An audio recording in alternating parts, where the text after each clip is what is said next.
చెప్పండి. ఏం లేదు సార్, నాకు ఇది కాలుకి వెరికోస్ ఒక కాలుకి వచ్చింది. ఒక 4 డాక్టర్ల దగ్గర ఈ కర్నూలునే చూపించాను. సంవత్సరం 3 నెలలు పోరాడినా, కాలేదు. మా ఇది యూట్యూబ్ లో చూస్తూ హైదరాబాద్ ఆయుష్ హాస్పిటల్ అని దాన్ని యూట్యూబ్ లో వచ్చి చూసినాను సార్. చూసి వారితో మాట్లాడి హైదరాబాద్ పోవాలనుకున్నా. ఈరోజు నైట్ ఎక్కి రేపు చేర్చుకోవాలి.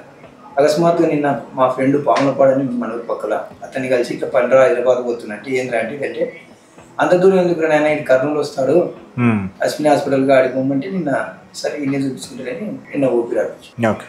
ఆ కాల్ చూపించండి. ఎప్పటి నుంచి ఇది? దాదాపు నాకు 2 years అవుతుంది సార్, 2 సంవత్సరాలు అవుతుంది సార్. కానీ నేను సంవత్సరం 3 నెలలు వాడిన మందులు వాడిన 4 డాక్టర్ల కాడ మందులతో తగ్గదు కానీ తగ్గలేదు. ఏం లేదు సార్, ఇన్ని రోజులు లేట్ ఎందుకు చేశానంటే మెడిసిన్ వాడడం.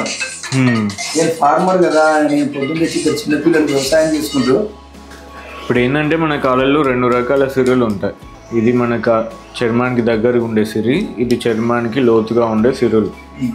ఈ రెండిట్లో నుంచి కూడా రక్తం అనేది కింద కాళ్ళలో నుంచి పైన గుండెకి వెళ్ళాలి, ఈ రెండిట్లో నుంచి. కానీ మీకేం జరుగుతుంది, రక్తం పైకి వెళ్ళకుండా రివర్స్గా కాళ్ళలోకే వచ్చేస్తుంది.